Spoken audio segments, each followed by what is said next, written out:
뾰로롱 안녕하십니까. 오늘이 한 해 중 제일 덥다는 대설한 또 절기 아니겠습니까? 그래서 그런지 정말 너무너무 더웠습니다. 예, 진실 추적자 사건 반장 시작합니다.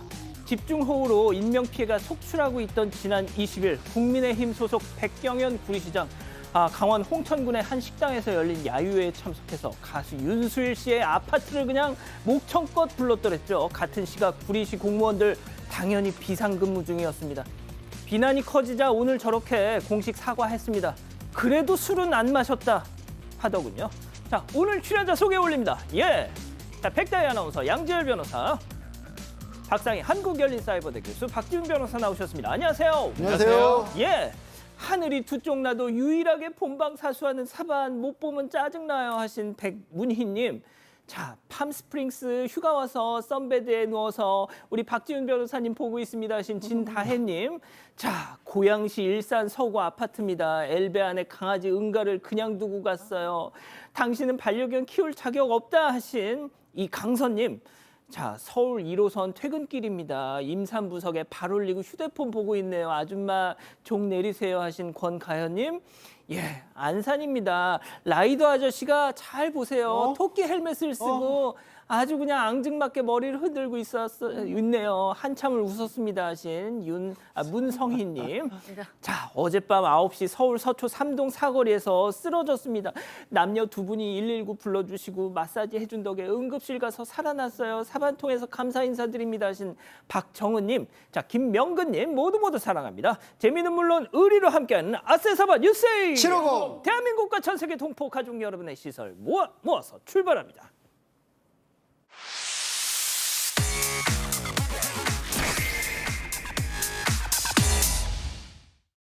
첫 번째 가볼까요? 자, 일본에서 사라진 딸 신변 확인입니다. 자, 일본 언론의 보도를 시작으로 오늘 국내 거의 모든 매체가 보도했던 실종 사건이었죠. 자, 천만다행. 안심하고 일단 들으셔도 될 것 같습니다. 소개해 주시죠. 네, 우리나라 20대 여성 최모 씨가 일본 여행 중에 한 달 가까이 행방불명 상태였다가 신변이 확인이 됐습니다. 최 씨는 서울 근교의 한 병원에서 간호사로 근무를 하는데 현지 언론에 따르면 최 씨는 지난달 27일에 여행으로 일본에 입국을 했고 다음 날 열사병 증세로 쓰러져서 도쿄의 한 대학병원으로 이송이 됐었다고 합니다. 그리고 최 씨가 모친에게 현재 어디에 있는지는 말을 하지 않고 150만 원이 필요하니까 보내달라고 전화를 했대요. 그래서 모친은 딸에게 돈을 송금을 했는데 그 돈으로 치료비를 정산하고 병원에서 나온 뒤에 계속 연락 두절 상태였다고 합니다. 일본 경찰은 최 씨가 치료를 마친 뒤에 병원에서 혼자 나오는 모습을 보고 범죄에 휘말렸을 가능성은 낮다고 판단을 했었는데요. 주 일본 한국 대사관 등은 최 씨의 정보가 담긴 전단지를 배포해서 행방을 수소문을 했습니다. 그리고 바로 오늘 한 언론을 통해서 여성의 신변이 확인됐다는 입장을 밝혔는데요. 또 외교부 당국자는 우리 공관이 일본 경찰의 협조를 얻어서 여성의 소재를 파악했고 현재 필요한 영사 조력을 제공 중이라고 밝혔습니다. 예, 아무튼 천만다행입니다. 좋습니다. 다음 이어가죠. 이거 받고 꺼지든지 법대로. 자, 택시 기사님이 겪은 황당한 상황 제보 영상 만나보시죠. 자, 늦은 밤 택시에 탄 남성 휴대폰 보는데요. 그러다 갑자기 발판 위에 침을 자, 택시 기사는 부글부글 하지만 일단 꾹 참고 운전을 이어갑니다. 자, 그렇게 목적지에 도착하고서 나눈 대화 직접 들어보시죠. 침을 뱉으면 어떻게 하냐라고 얘기를 했더니 사장님한테도 좋고 저한테도 좋은 방법을 제안을 하겠다. 그게 뭐냐 이랬더니 돈을 주겠대요. 그럼 알았다. 내부 세차비 그러면 5만 원을 달라. 그랬더니 못 주겠대요. 그래가지고 이제 경찰에 신고를 하게 된 거죠. 그러더니 저한테 이제 야, 너 2만 5천 원 받고 꺼지든지 아니면 법대로 해. 이렇게 하더니 갔어요. 침이 보약이라는 말이 있습니다. 왜 이렇게 자꾸 뱉어요? 네, 그런 말이 있군요. 네. 진짜 남의 차에다가 왜 침을 뱉는 겁니까? 그러니까 정말 술을 마셔도 곱게 마셔야죠. 뭐 이해를 도저히 할 수가 없고요. 밤 10시 반쯤에 택시 운전을 하시는 제보자가 겪은 일을 제보하신 거예요. 그러니까 어플을 통해서 택시를 부른 승객이 취한 상태로 택시에 탑승을 해서 이렇게 침을 뱉은 겁니다. 그래서 설마 하고 나서 도착한 후에 보니까 정말 침을 뱉은 상태였어요. 침을 뱉으시면 어떻게 합니까? 이렇게 물어봤더니 뭐 장난을 하는 것도 아니고 사장님도 좋고 나도 좋은 방법이 있다. 그러면서 돈을 주겠다라고 얘기해서 그럼 세차비를 5만 원을 달라 그랬더니 그건 거부를 했습니다. 경찰을 불렀습니다. 경찰이 오니까 2만 5천 원 받고 꺼지든지 법대로 해라 뭐 이렇게 소리를 질렀다고 합니다. 자, 양 변호사님 저 승객 경찰한테 정말 충격적인 얘기를 했던데요. 네, 내가 침을 뱉은 게 아니라 침이 흐른 겁니다.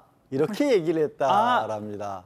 퇴인데 소리만 퇴가 나고 그냥 흐른 거였군요. 흘러나오니까 이렇게 떨어지도록 한 것이다라는 식으로 얘기를 했다라고 하고요.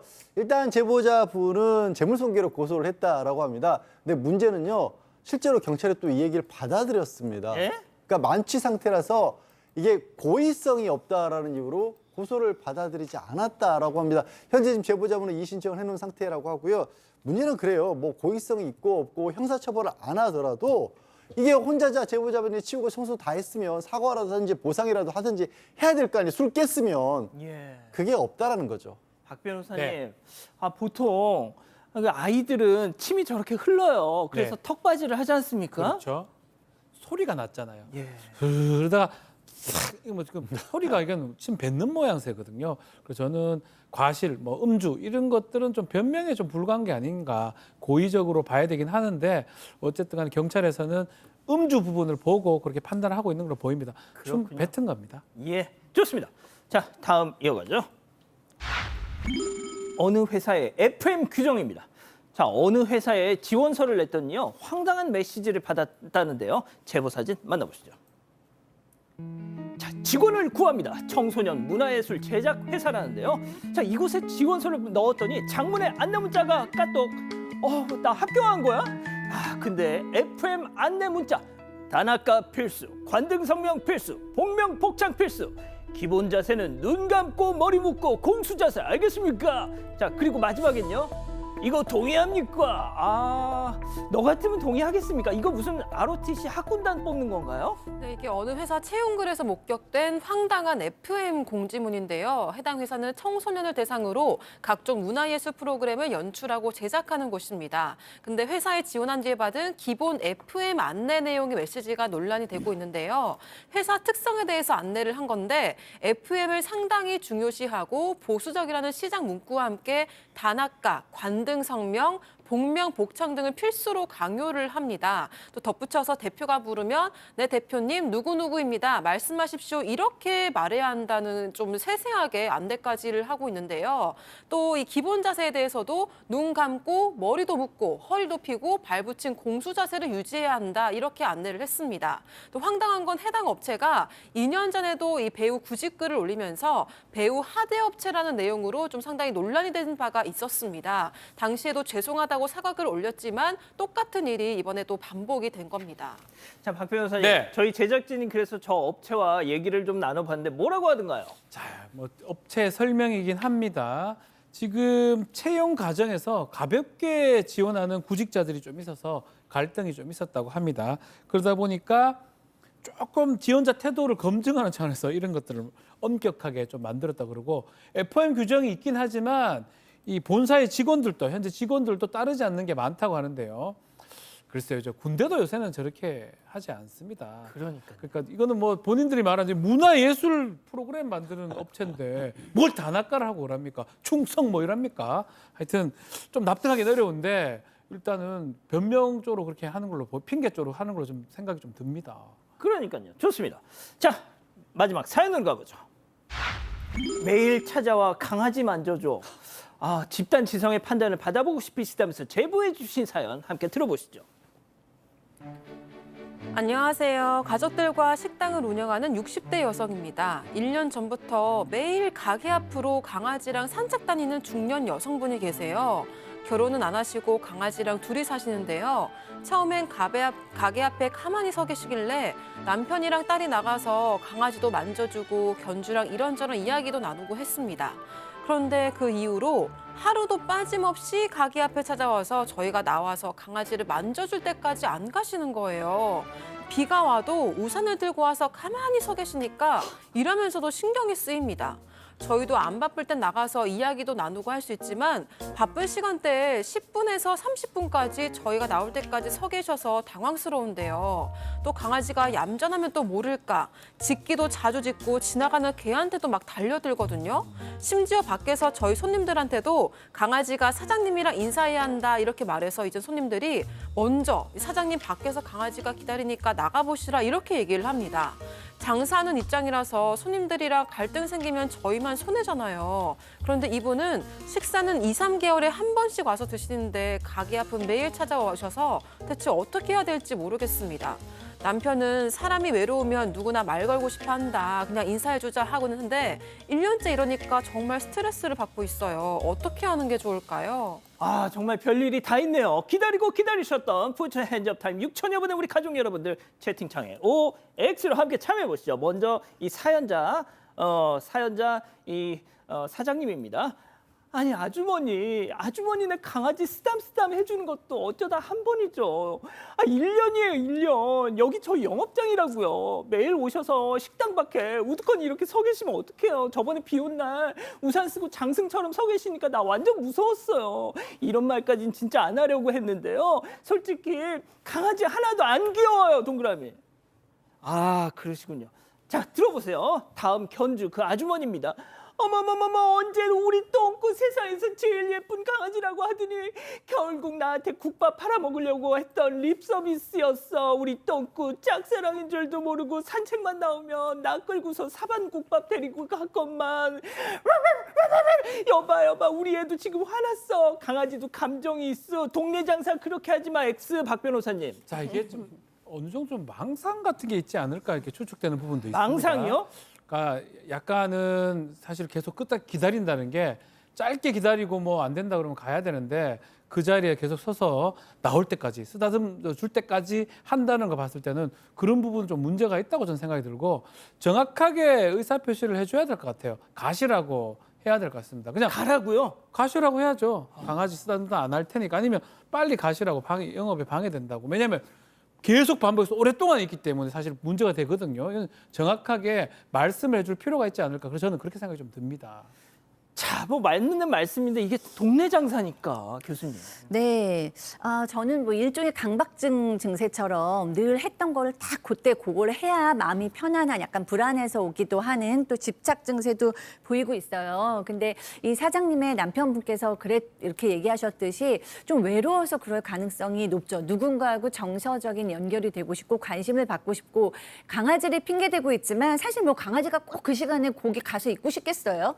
그냥 중요한 거는 이 여성이 그렇게 하고 싶은 거죠. 나한테 관심을 주고 친절하게 대해주니까 친절하게 또 대해주는 거기 가서 친절한 정서 연결을 하고 싶은데 좀 저도 얘기할 필요는 있는 것 같아요. 누구누구 뭐 어머니 뭐 저희가 장사를 하는 집이라서 이렇게 하면 좀 부담스러우니까 가끔만 저희한테 방문해 주시면 더 반가울 것 같아요. 이렇게 내치는 것이 아니라 관심과 정서적인 뭐 위로는 주되 좀 부담스럽다는 걸 알려주시면 어떨까 싶습니다. 그렇군요, 양 변호사님. 두 분 말씀에 뭐 상당 부분 공감을 하고요. 저는 이거는 사장님이 개인적으로 해결할 수 있는 문제일까라는 의문부터 듭니다.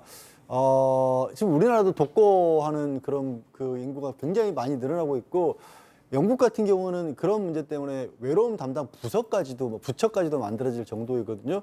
우리 사회에 혼자서 저렇게 고독을 느끼는 사람들이 굉장히 많이 늘어나고 있는 것 같다라는 생각에 웃음이 안 나와요, 사실 저는. 예. 그렇군요, 백다희 아나운서. 네, 저도 사연자가 좀 많이 부담스러울 것 같기는 한데 그냥 전 남편 말대로 너무 부딪히지 말고 그냥 인사를 해주는 게 어떨까라고 생각을 했습니다. 그게 좋을 것 같다는 생각을 했고요. 댓글도 보겠습니다.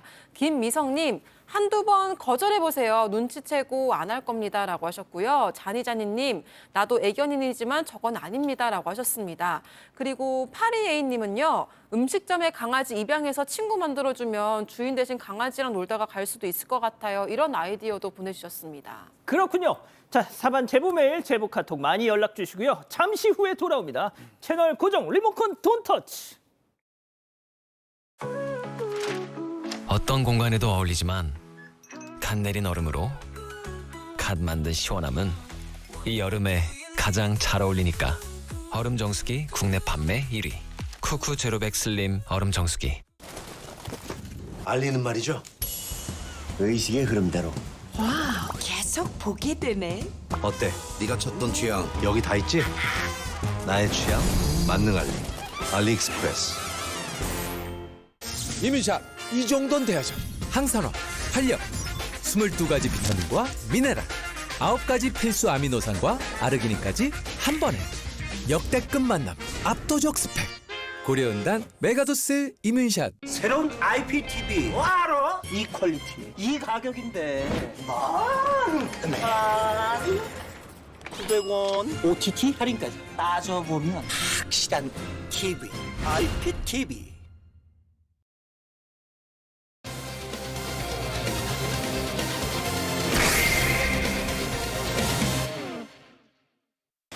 사제 총기로 아들을 살해한 60대 남성이 구속영장 실질 심사에 출석하지 않았습니다. 남성은 범행 동기에 대해 알려고 하지 말라며 입을 다물고 있는 걸로 전해졌습니다. 가정 불화에 감춰진 비밀은 무엇인지 알아봅니다. 자신이 직접 만든 총으로 아들을 살해한 이 60대 남성 조모 씨 구속 기로에 섰습니다. 지금 법원에서는 영장 심사를 하고 있을 텐데 본인은 일단 출석하기 싫다면서 안 나왔어요. 네, 그렇습니다. 불출석 사유도 밝히지 않고 그냥 출석하지 않겠다라고 했고, 이런 경우에 법원에서는 그냥 기록만 검토해서 영장 발부 여부를 결정할 수 있습니다. 피의자가 본인의 권리인 방어권을 포기한 것 때문인데요. 이게 뭐 불리하게 상황이 될 수 있다라고도 할 수 있지만, 사실 이 피의자에게 적용된 혐의가 살인죄, 총포 관련 안전관리법 위반에, 폭파물 관리법 위반에 지금 현주건조물 방화 예비죄입니다. 피의자인 60대 남성의 나이를 고려해 봤을 때는요, 뭘 해도 살아서 다시 바깥을 보기 어려운 정도의 상황이라서 저는 유리 분리를 떠나서 그냥 모든 걸 포기한 것처럼 그렇게 여겨집니다. 아마 거의 100% 영장은 발부가 될 거고요. 예. 아직 영장이 발부됐다는 속보는 들어오고 있지 않습니다만, 자, 뭐 또 그런 속보가 들어오면 전해드리는 걸로 하고요. 박 변호사님, 만약에 이 사람이 법원에 심사를 받으러 나왔더라면 취재진과 이제 접할 수 있는 그런 시간도 있었을 텐데 그러질 않았습니다. 그래서 저 사람의 모자와 마스크로 가려진 얼굴도 일단 직접 보진 못했는데, 자, 신상 공개해야 된다는 지적도 나옵니다. 과거에 사제총으로 경찰관을 살해했던 성병대가 무기징역 선고를 받았는데 신상 정보가 공개된 바가 있습니다. 유사한 사례죠. 사실 폭발물이나 총기 사용했던 그런 사례이기 때문에, 그래서 신상 정보를 공개할 수도 있다라는 얘기도 있는데, 일단 신상 정보 공개 심의에서 판단을 하고 심의를 합니다. 문제가 좀 있습니다. 피해자가 가족입니다. 그 당시에 손주도 있었고요, 며느리도 있고. 그렇다면 지금 피의자, 이 범인이 신상이 공개된다면 다 유추 해석이 되기 때문에 그런 측면 때문에 공개가 안 될 가능성도 있다고 하는데, 이제 또 다시 또 얘기를 해보면 지금 언론에 다 공개가 됐어요. 어느 정도 공개가 됐거든요. 알 수 있는 상황이거든요. 과연 이걸 공개하지 않는 게 그게 더 유리한지 그건 좀 판단을 좀 해봐야 될 것 같습니다. 예, 박 변호사님 말씀처럼 저 조모 씨, 저 피의자의 가족 관계 이런 게 또 유명 인사가 또 있다 보니까 이미 보도도 일부에서 나오고 있습니다. 그러니까 이걸 가리는 것이 꼭 가리지 않는 신상 공개를 하지 않는다고 해서 정말 모를 것이냐 하는 부분은 정말 좀 고민을 해봐야 될 부분인 것 같은데, 자, 교수님, 오늘 앞서 이제 잠깐 인트로에서도 나갔지만 경찰한테 알려고 하지 마라. 네. 왜 내가 이런 짓을 했는지 캐묻지 마라. 알려고 하지 마라. 이런 말도 했어요. 네, 정말 좀 비협조적인 상황입니다.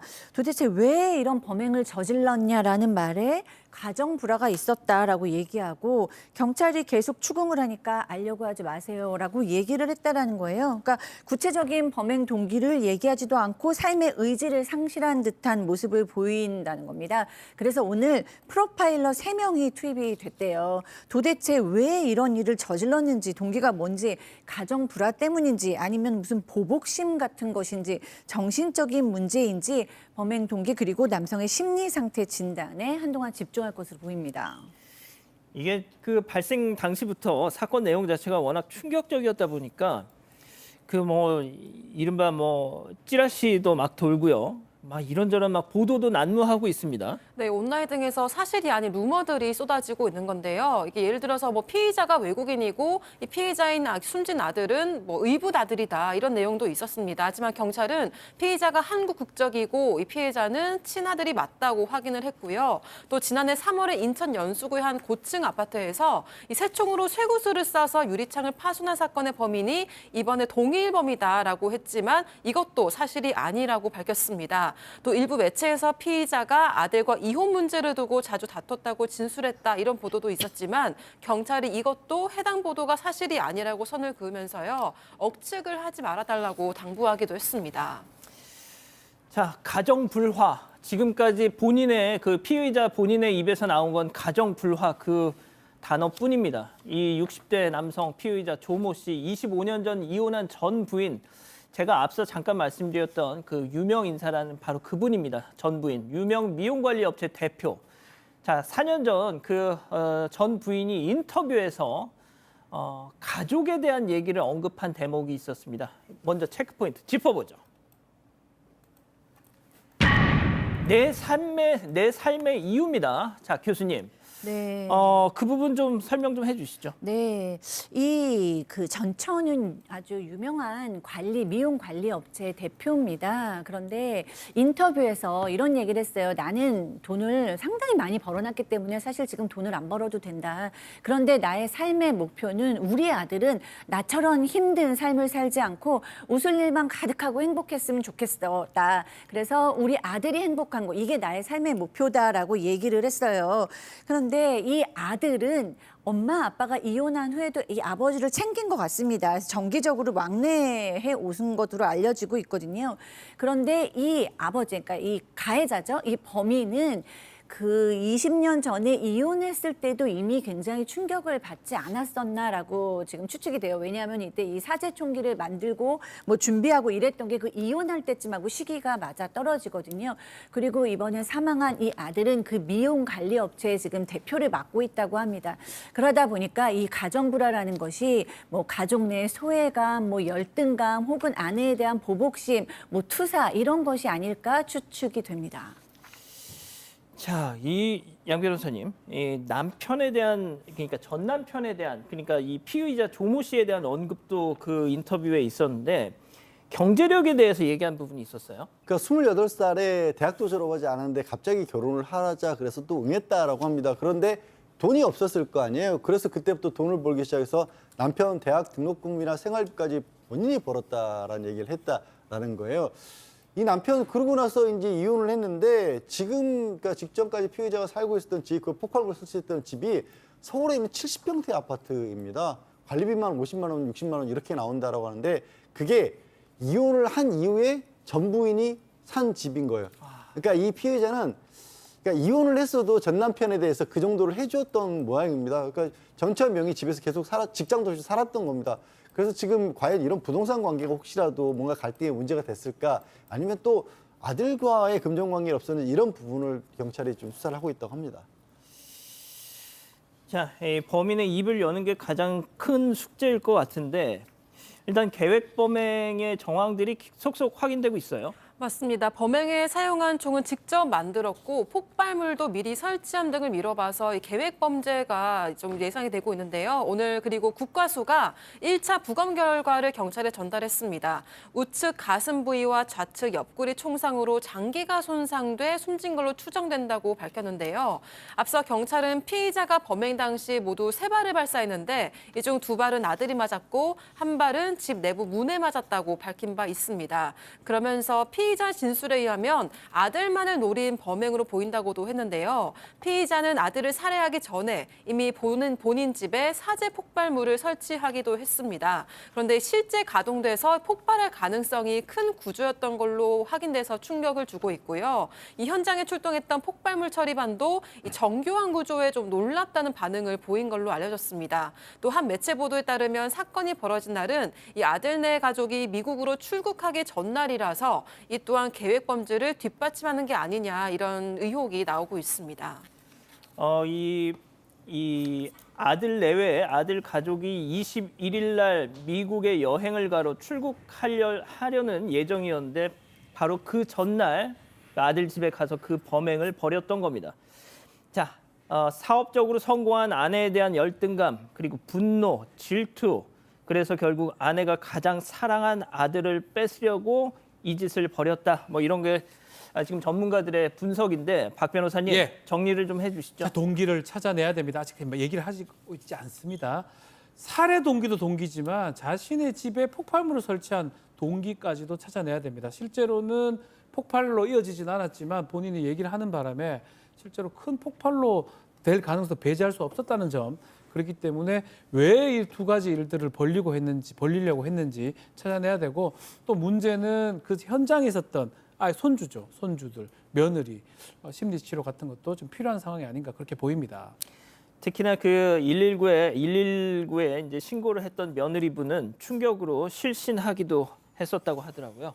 자, 계속 좀 지켜보겠습니다. 첫 번째 사건 이렇게 마무리하고요. 두 번째 사건 이어갑니다.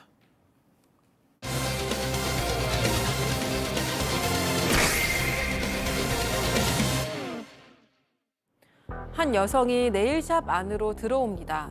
여성은 이날 이곳에서 네일아트와 페디큐어 시술을 받았고 결과가 마음에 들었는지 본인의 SNS에 사진을 찍어서 올렸는데요. 그런데 이 사진을 본 네일샵 사장은 크게 분노할 수밖에 없었다고 합니다. 대체 두 사람 사이에 무슨 일이 있었던 걸까요? 자, 양 변호사님, 저 영상 속 손님 때문에 지금까지도 분노하고 계신다는 네일샵 사장님의 제보입니다. 네, 사장님 서울 은평구에서 네일샵 운영하고 계신데 8일이었다고 합니다. 오전 11시 45분 점심시간 직전이죠. 원래 예약제로 운영이 되는데 예약도 없이 그냥 와서 네일 아트하고 페디큐어를 받겠다고 했답니다. 시간이 없으니까 오후에 와라 그러는데 굳이 기다리겠다고까지 했다라는 거예요. 손님이 그렇게까지 나오니까 그냥 직원하고 페디큐어는 먼저 해주고 그다음에 오후 2시에 다시 와서 네일 아트를 받아라 이렇게 얘기를 했답니다. 그렇게 해서 페디큐어를 하고 있는데 하면서 이거 가격이 얼마냐, 그리고 네일샵까지 다 네일 아트까지 하면 얼마냐, 그래서 그걸 물어보고 회원권으로 한꺼번에 결제를 하겠다라고 했답니다. 그렇게 네일샵을 페디큐어만 받은 다음에 오후 2시에 돌아오겠다며 나갔습니다. 일단 오후 2시에 이 네일 아트 받기로 한 저 여성 시간에 맞춰서 다시 돌아왔대요. 자, 그런데 다시 돌아온 이 여성 때문에 제보자와 직원 너무너무 힘들었답니다. 자, 직접 얘기 들어보시죠. 그러고 이제 선 시작을 하는데 시작한 지 얼마 안 돼서 얘가 언니 나 너무 배고파. 내가 사줄게. 내가 기프티콘이 있어서 그래. 내가 갔다 올게. 막 계속 그랬어요. 결국 그냥 내보냈어요. 그냥 빨리 다녀오세요. 그러면 갔다 왔어요. 근데 갔다 왔더니 케이 언니 저 치킨도 샀어요. 막 이러면서 손을 받으면서 중간에 담배 피러도 계속 갔었어야 됐고 화장실도 계속 갔어야 됐고 시술하는데도 허리가 너무 아파가지고 자기는 서서 받아야겠다. 섰다 앉았다를 계속해서 저희 선생님이 진짜 시술을 너무너무 힘들게 했거든요. 교수님, 제가 이 네일 아트 이걸 해본 적이 없어서 네. 저기 막 섰다 앉았다 하면 막 귀찮은 건가요? 그럼요. 아무도 그렇지 않죠. 이렇게 손을 이렇게 딱 놓고 움직이지 않고 그냥 있는 거거든요. 발도 잘 움직이지 않고. 그런데 지금 이 여성이 좀 정말 보편적이지 않아요. 일단은 물어보지도 않은 이야기, 자기 이야기를 막 과다한 자기 노출로 시작을 합니다. 뭐 내가 레이싱걸 출신이고 분양 쪽에서 일해서 계약을 많이 해서 손톱이 중요하다 그러고 내가 좋아하는 남자는 형사인데 그 형사가 오늘 만나자고 연락이 왔다 막 이런 얘기를 많이 시작했어요. 물론 묻지도 않았는데. 네, 근데 물론 뭐 이제 이야기까지는 서로 이렇게 1시간 정도 같이 있다 보면 또 얘기를 할 수는 있어요. 근데 그 뒤에가 너무 이상한 거죠. 조금 이제 시술 그 네일샵에서 이제 관리를 시작했는데 조금 있다가 배가 고프다고 먹을 걸 사오겠다는 거예요. 아무도 이렇게 하지 않아요. 그런데 먹을 걸 사오겠다고 막 졸르니까 주변에 있던 이제 손님들도 약간 불쾌하게 된 거예요. 그러니까 빨리 그냥 내보내자 싶어서 그러라고 그랬어요. 그랬더니 한참 돼도 돌아오지도 않으면서 이 시술하시는 분 SNS에다가 지금 제가 치킨 사가지고 가요. 뭐 이런 가네요. 네, 이런 막 또 연락을 했어요.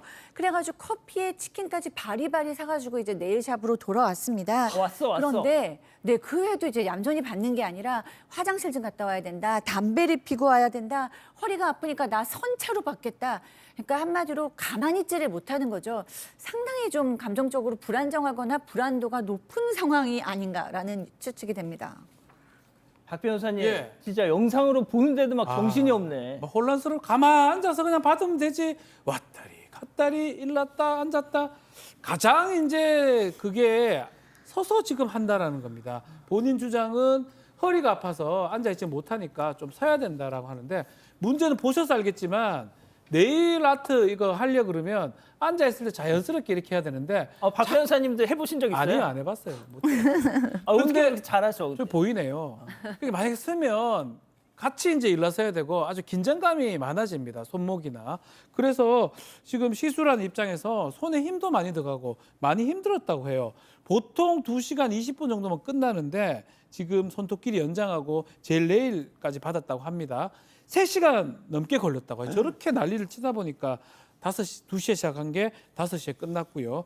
비용이 이제 25만 5천 나왔는데 어떻게 하겠냐, 계좌이체 하겠냐, 현금 하겠냐 하니까 원래 은행 가서 아까 중간에 가가지고 현금 뽑아온다 그랬는데 은행에 다시 현금 뽑으러 간다고 이렇게 얘기해서 점심 때 현금 뽑으러 간 거 아니냐 이렇게 물어보니까 그게 아니고 돈 뽑았는데 다 사 먹었다 또 이렇게 얘기를 했다고 합니다. 결국은 은행에 다시 나간다고 했습니다. 아니 점심시간에 찾아온다고 하지 않았어요? 했더니 제가 옷가게에 들러서 그 돈을 다 써버렸네 하면서 계좌번호 사진을 찍은 뒤에 짐가방을 두고 은행으로 또 돈을 찾으러 갔다는 거예요. 자, 저 여성은 네일샵에 가방을 둔 채로 2분 거리 은행으로 갔는데 5분 지나고 10분 지나고 30분 지나도 감감무소식 함흥차사 어떻게 된 일일까요? 체크포인트 짚어보죠. 더블 먹튀 제보자 이야기 이어서 들어보시죠. 알고 보니까 얘가 이제 그 튀었다는 사실을 저도 인지했을 때 그 옷가게에 전화를 해서 오늘 혹시 짐 맡긴 여자 있냐? 그 여자 오늘 나한테 말 좀 해달라. 나 네일샵인데 여기 얘가 내 돈 떼먹고 갔다 이러니까 자기라도 돈 떼었다고. 내가 네? 거기 결제 다 했다고 했는데 아니라고. 나머지 차액을 안 내고 쳤다고. 11시 15분쯤에 저희 가게 와서 물건을 17만 원어치를 샀어요. 이제 14만 원만 내고 3만 원은 뽑아오겠다 이러고 한 2시간 동안 이제 연락처도 안 남기고 왔는데 이제 짐만 냅두고 이렇게 간 거예요. 그러니까 저희 가게도 옷 사고 네일을 발을 받고 와서 또 손까지 가져간 거야 거기에. 왔다 갔다 계속하고 돈 떨어지니까 이제 안 내고 째낀 거예요 그냥.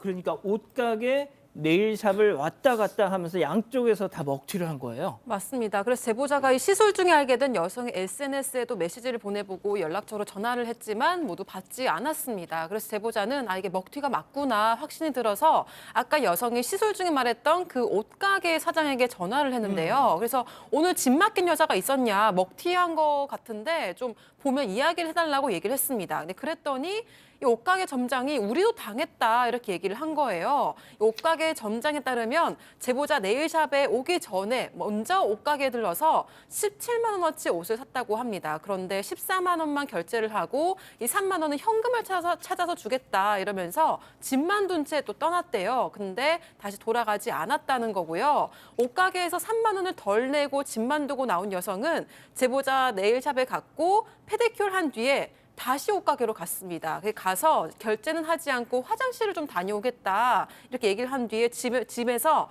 귀금속만 쏙 빼서 갔대요. 그래서 점장이 이 여성 너무 황당하다 이런 생각을 했었다고 합니다. 그리고 여성은 그 후에 다시 제보자 네일샵으로 와서 네일아트까지 받고서 이번엔 여기에 짐을 둔 채로 사라져 버렸던 겁니다. 뭐 이렇게 복잡해 이거 진짜.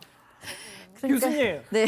그러니까 양쪽에서 다 지금 먹튀를 한 거 아니냐 지금 이런 거잖아요. 그런 거예요. 어떻게 된 거예요? 나 복잡해. 왔다 갔다 하면서 그냥 하고 싶은 거를 한 거예요. 제가 봤을 때 이 사람은 충동 조절이 안 돼서 하고 싶은 거 그냥 해서 옷 사고 싶으면 옷 샀다가 돈 모자라면 다시 이제 이쪽에 가서 돈 조금 뽑는 척하다 또 이쪽 가고 하고 싶은 거 계속하다 결국엔 돈이 부족하니까 그냥 도망가 버린 거예요. 자기 짐 다 두고. 아하. 그런데 어쨌든 옷가게 점장은 못 받은 돈이 3만 원이었습니다. 17만 원 중에 맨 처음에 또 14만 원은 있었나 봐요. 그 돈은 내고 3만 원을 못 받아서 SNS로 이거 금액이 크지도 않은데 문제 크게 만들지 말고 내라, 보내라. 그랬더니 또 보냈대요. 그래서 옷가게 주인은 3만 원 받았습니다.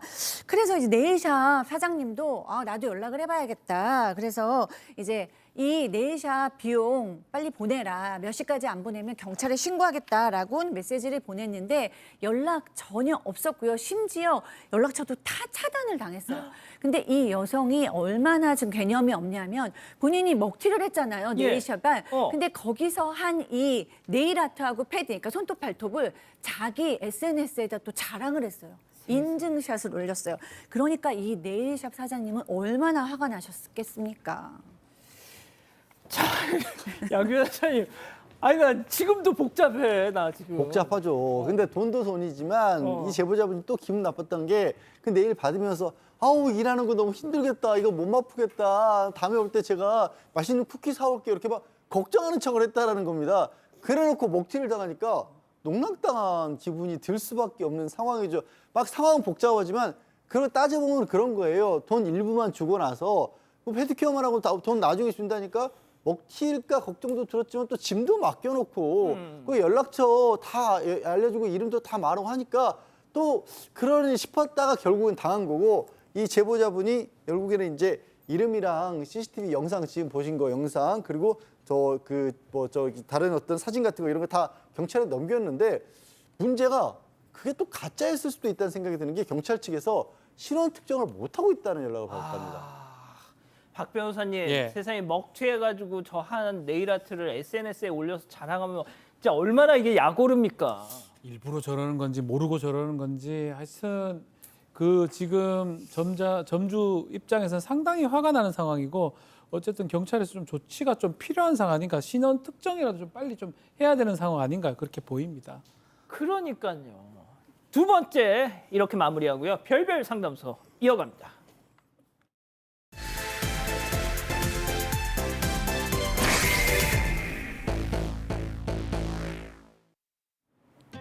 한 남편이 식탁을 지나가다가 가방을 건드려서 바닥에 떨어뜨립니다. 순간 가방이 열리면서 신용카드 수십 장이 쏟아지는데요. 모두 아내 이름으로 된 카드였습니다.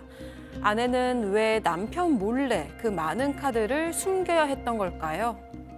자, 오늘은 내 아내가 정말 너무너무 무섭다는 사반 가족분의 제보입니다. 제보해 주신 분 50대 남성 결혼 22년 차입니다. 그런데 장모님이 몸이 좀 불편하셔서 신혼 초부터 같이 모시고 살았답니다. 그것 때문인지 하여튼 아내가 좀 예민해서 자주 다투는데 한 번은 이렇게 또 다투고 그 거실에서 남편이 잠을 잤대요. 근데 아내가 문자를 보낸 거예요. 문자 내용이 충격적입니다. 너 때문에 아이가 죽어도 후회하지 마. 이렇게 보낸 거예요. 아, 옆방에서 자고 있는 아내가요? 예, 얼마나 놀랬겠습니까? 그래서 아내를 깨워가지고 도대체 이게 무슨 소리냐고 했더니 아니 그냥 당신 화나게 하고 싶어서 그런 거야. 이러더랍니다. 자, 이때까지만 해도 제보자 남편은 장모님 간병하느라 내 아내가 예민해졌나 보다라고 생각했다는 거죠. 네, 얼마 뒤 오랜 지병을 앓던 장모님이 세상을 떠나시고 나서 아내는 좀 그 전업주부를 생활을 하다가 심심하다고 아르바이트를 시작을 했습니다. 그런데 동료와 다투거나 해고를 당하는 등 조금 일을 오래 이어가지 못했대요. 근데 그러던 어느 날 제보자가 식탁을 지나가다가 아내의 가방을 건드려서 모르고 이게 떨어뜨린 적이 있었습니다. 그런데 그 순간 가방 안에서 신용카드 여러 장이 와르르 쏟아졌다고 해요.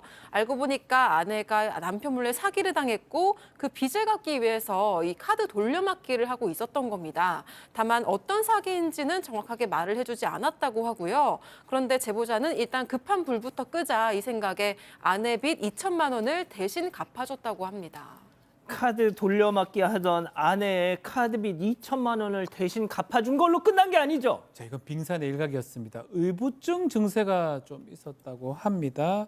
항상 전화를 해서 통화를 하고 누구랑 같이 있는지 확인하고 사진 찍어서 보내라고 이제 계속 하는데 자, 그날도 이 제보자가 친구들하고 이제 술을 좀 마시고 있었는데 옆에 여자 목소리가 들리니까 혹시 여자랑 있는 거 아니냐고 막 아내가 계속 추궁을 했다라고 합니다. 그래서 또 문제가 커질 수 있기 때문에 그런 거 아니라고 얘기하고 그냥 끊었다고 하는데 전화 도중에 사당 뭐 이런 얘기를 했다고 해요. 아내가 그거 딱 추측을 해서 사당역 일대를 1시간 동안 돌아다녔다고 합니다. 사당 상당히 크지 않습니까? 그래서 결국은 사당 고깃집에서 제보자를 찾아냈고요. 금방 간다고 달래도 아내가 밖에서 쭈그려서 문 앞에 있다가 제보자 나오니까 깜짝 놀라 그때까지 기다렸다고 합니다. 집착이 너무 심한데요, 교수님. 네, 뭐 여러 가지 증상이 아주 많이 보이고 있죠. 뭐 제보자께서도 이게 너무 심각하다라는 생각이 들어서 정신과 진료를 함께 받았다고요. 근데 이 의사가 뭐라고 얘기했냐면 우울 증세가 좀 있고 남편한테 너무 의존하고 있는 의존 증세가 있다. 근데 뭐 그 외 것들은 그렇게 심각하진 않다라고 얘기를 했대요. 아마도 친정 엄마를 간호하느라고 너무 지쳐서 그러니까 남편이 조금 더 살뜰하게 보살펴줘라라고 얘기를 했다는 거예요. 그래서 그냥 우리 부인이 너무 힘들어서 그랬나 보다. 그래서 그 약을 먹고 있었는데 그 약을 살뜰하게 막 챙겨줬다고 합니다. 그랬더니 그때부터 또 아내도 막 화를 내면서 난 약이 필요 없는데 왜 약을 먹으라고 하냐고 막 신경질 내면서 약을 안 먹었다라는 거예요. 그리고 나서 또 막 너무 하니까 부부싸움이 일어날 거 아니에요. 그 싸우고 나면 그때는 가만히 있다가 이 남편이 시간 지나서 나가고 나면 그때부터 이제 막 문자 폭탄이 쏟아졌다고 합니다. 자, 그 문자 폭탄에 어떤 말들이 담겨 있었을까요? 남편분 얘기 들어보시죠. 그러니까 싸우고 나면 대화를 안 하잖아요, 우리가. 그러면 카톡이랑 문자를 계속 보냈는데 그냥 전부 저를 비난하는 내용이에요. 뭐 어떻게 하자는 것도 아니고 네 새끼 죽는 걸 잘 봐라. 너는 죽을 때 쓸쓸하게 용암에 처박혀서 죽어가라. 뭐 이런 스트레스만 받는 말들 있잖아요. 심각합니다. 네, 그리고 어느 날 21살이 된 아들이 제보자한테 아빠 저 엄마 때문에 너무 힘들어요 이런 이야기를 했대요. 이게 알고 보니까 얼마 전에 아들이 휴대전화 배터리가 떨어져서 잠시 친구 전화를 빌려서 엄마한테 연락을 했는데 이 엄마가 이게 아내가 그 번호를 저장을 했었다고 합니다. 그리고 며칠 뒤에 아내가 이제 아들이 전화를 안 받으니까 그때 저장해뒀던 친구한테 전화를 건 거예요. 그러고는 아들 어디 있냐고 물어보더니 그 다음에 갑자기 아들 때문에 너무 힘들다라면서 아들 친구한테 하소연을 했다고 합니다. 아이고야. 사실 아내가 이렇게 한 게 처음이 아니라고 하고요. 중고등학생 시절부터 이 아들을 험담하거나 푸념을 늘어놓은 적이 많았다고 합니다. 게다가 아들에 대한 집착도 강했다고 하는데요. 화가 나면 대학생인 아들에게 저녁 6시까지 집에 들어와라 이렇게 좀 통금 시간까지 정해줬다고 합니다. 박 변호사님, 남편도 모자라서 아들에게까지. 그렇죠. 최근에 이 제보자의 이제 마지막 인내심까지 무너지게 됐는데요. 왜요? 사실 어떤 일이 좀 있었냐면 생활비를 계속 올려달라고 얘기를 해서 이미 한 300만 원 월 300 주는데 왜 자꾸 올려달라 하나 좀 이상해서 혹시나 생활비 쓰고 있는 내역을 좀 보여줄 수 있냐, 나도 좀 확인해야 되지 않겠냐라고 얘기를 하면서 보여달라고 하니까 아내가 그때 왜 나를 못 믿느냐라고 하면서 다툼이 시작됐다고 합니다. 아니 근데 그때 저번에 카드 돌려막기도 했었잖아요. 그 걱정되니까 맞아. 사실은 그런 것도 좀 확인해야 되겠다 생각이 들어서 의심이 정말 더 커졌다고 그러고요. 그러면 이제껏 내가 준 돈 혹시 모았느냐라고 말을 하니까 아내가 당신의 태도 자체가 마음에 안 든다라고 또 반박을 했다라고 하고요. 그래서 남편 입장에서는 제보자 입장에서는 초강수를 뒀다고 그래요. 그거 안 보여주면 나 이혼하겠다라고 얘기를 했다고. 통장 내역 안 보여주면? 통장 내역 보여달라. 안 보여주면 이혼하겠다. 얘기를 하니까 아내 역시 의심하는 게 너무 기분 나쁘다. 안 보여주고 이혼하자라고 오히려 적반하장으로 나갔다고 합니다. 이혼하는 것보다 통장 보여주는 게 쉬운 거 아니에요? 그렇죠. 왜냐하면 이혼을 하게 되면 이혼 소송 과정에서 재산 명세를 다 조회를 할 수가 있습니다. 보여주기 싫어도 보여줄 수밖에 없는 상황이 되는 거고요. 사실 두 사람이 꼭 결혼해서 산다는 게 결국 신뢰인데 그 바탕이 다 깨져버린 상황이기 때문에 혼인 생활을 과연 계속해서 유지하는 게 가능할까 싶은 상황이기도 하고 또 이런 정도의 상황이라고 한다면 나중에 재산 분할이나 이런 데 있어도 아까 빚을 갚아주고 이런 부분도 이게 결혼 생활에 필요했던 내용들이 아니기 때문에 이 부분을 다 빼고 이혼을 할 수도 있지 않을까 하는 생각도 듭니다. 교수님, 지금까지 계속 이 상황을 좀 짚어봤는데 도대체 왜 이러는 거예요? 네, 저는 아주 이분이 복합적 증상이 너무 많게 보이거든요. 그러니까 일단은 남편하고 아들한테 집착하고 불안도 높고 또 네 새끼 죽는 거 봐라 이렇게 아들 친구한테도 얘기하고 이렇게 협박도 하고 편집적인 문자 폭탄도 있고 이부정도 있고 사회생활도 안 되죠. 인간관계도 안 되고 삶의 조절도 안 됩니다. 빚도 많고 통장 관리도 안 되고 이런 너무 여러 가지 가지 문제들이 있는데 본인은 본인의 문제를 뭐 약도 안 먹어도 되고 난 정상이다라고 생각하는 데 있는 것 같아요. 그리고 의사 선생님도 좀 위로하고 힘을 주려다 보니까 이제 뭐 우울하고 의존적인데 힘들어서 그렇다라고 정도를 얘기를 했고요. 남편은 너무 지치다 보니까 치료보다는 이제 갈등을 이제 그때그때 모면하는 거를 좀 해오신 것 같은데 저는 이혼도 뭐 급하실 수도 있겠지만 더 중요한 건 장기적이고 안정적으로 치료를 받는 거예요. 이분은 꼭 약물 치료도 하셔야 되고 저는 심리 치료도 꼭 하셨으면 좋겠거든요. 이분은 꼭 치료가 필요한 분입니다.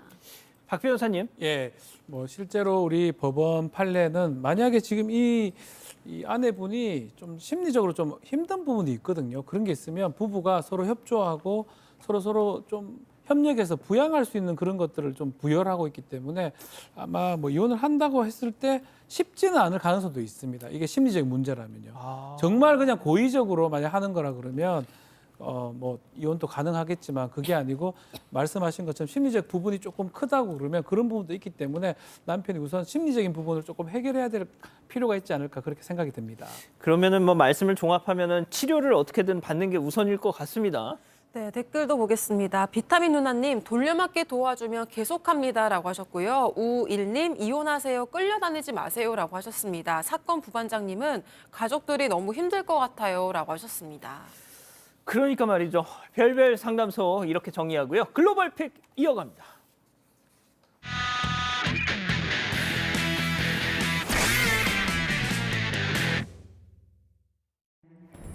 여긴 주유소입니다. 쪼그려 앉은 청소부가 쓰레기를 주워 담는데요. 그런데 이때 주유를 끝낸 차량이 서서히 출발하더니 이렇게 청소부를 쾅 들이받습니다. 웬일인데 이걸 직원이 달려오니까 그제서야 멈추는데요. 여기저기서 모여든 사람들이 청소부를 살피는 사이에 엉덩이를 딱 붙인 운전자는 이렇게 창문 너머로 고개만 내밀고 있습니다. 나와보지도 않아. 네, 눈치를 살피면서 슬쩍 야, 너 이렇게 왜 핸들 왜 핸들을 돌려? 돌리고는 뭐야? 출발해 뭐야? 버리는데요. 네, 직원들이 얼른 쫓아가 봤지만 결국 놓쳤다고 합니다. 이 사고로 청소부가 다리를 다쳐서 치료를 받았고요. 경찰이 뺑소니 사고를 일으킨 운전자를 추적하고 있다고 합니다. 아니 박 변호사님, 저거 사람이냐? 못 잡. 왜 또 하필 또 우리나라 차야 저거? 맞아요? 아, 맞네요. 예. 여기, 아니, 왜 못 여기 잡아, 보여줄 저거? 수 있을 것 같은데요. 아니, 번호판 나오는데 찾을 수 있을 것 같아요. 예. 잡힙니다. 네가 사람이냐? 그러니까요. 다음 이어갑니다. 자, 도로 중간에 트럭이 멈춰 있습니다. 그런데 가만 보니까 뚝 끊긴 다리 끝에 트럭 앞머리가 대롱대롱 매달려 있는 겁니다. 설마? 심지어 저기서 미처 빠져나오지 못하는 운전자가 고개를 내밀고 있습니다. 이거 야. 영화에서 본 장면인데. 아래를 내려다보세요. 저 높이 진짜 아찔합니다. 무너진 다리 잔해들도 있고 한쪽에는 흙에 파묻힌 차량도 저 멀리 보입니다. 자, 곧 출동한 구조대의 트럭 운전사가 무사히 빠져나오는 데 성공했습니다. 저 구해준 사람들도 너무 네, 무섭겠다. 저기가요. 며칠 동안 이어진 폭우 때문에 산사태가 벌어져서 다리가 무너진 겁니다. 수해를 구조하러 가던 트럭까지 사고를 당했던 겁니다. 그래도 다행히 별다른 인명 피해가 추가적으로는 없었다고 합니다. 아, 교수님 너무너무 다행이다. 그러니까 우리나라도 막 산사태 있고 이러니까 남의 일로 안 보이네요. 진짜. 무서워. 무서워. 다음 이어갑니다. 자, 이곳은 영국의 전설적인 록밴드 오아시스의 콘서트 현장입니다. 자, 그런데 관객들이 한 남성을 번쩍 들어올리고 있는데 힘들지도 않은지 활짝 웃으면서 몸을 들썩들썩 거리고 있죠. 이 뭐 하는 걸까요? 사실 이 남성 뇌성마비 환자였습니다. 티켓을 구하는 데는 성공했지만 아쉽게도 장애인 관람 구역이 아니었다는 거예요. 다들 서서 공연을 즐기다 보니까 휠체어를 이용하는 이 남성 음악만 들을 수밖에 안 없었던 보이니까. 겁니다. 그런데 이 모습을 본 관객들이 힘을 합쳐 번쩍 들어서 무대를 보여준 겁니다. 이야, 감동적이다. 덕분에 남성은 오아시스 멤버들을 직접 보면서 공연을 즐길 수 있었다고 하고요.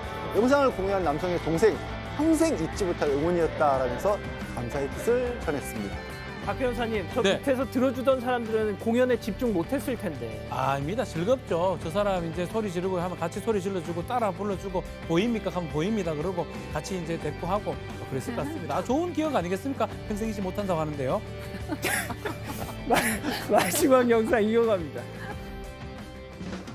네, 컴컴한 밤에 왜 커다란 개가 주인도 없이 혼자 나타났습니다. 그런데 발밑이 번쩍번쩍 뭐야? 빛나는데요. 대박. 네, 굴러갈 때마다 빛이 나는 스케이트보드를 이 강아지가 타고 있었던 건데 이 속도가 느려지니까 뒷다리를 내려서 직접 땅을 밀고 다시 저거 쭉 신기해. 달려가는데요. 어디까지 가려고 그러지? 네, 익숙하게 보드를 탄 채로 저 끝으로 사라집니다. 사람도 타기 힘든 걸 개가 저렇게 잘 탄다니까 정말 신기하네요. 어우, 박 변호사님. 너무 잘 탑니다. 아니 그거 말고. 아니 그거 말고. 개 멋져. 어? 개 멋져. 개 잘 타네 뭐 이거. 얘가 너무 잘 탑니다. 아, 죄송합니다. 잘 타요. 예, 사랑하는 사건반장 가족 여러분 시원한 밤 보내시고요. 저희는 내일도 4750 저녁 7시 50분에 다시 옵니다. 안녕히 계십시오.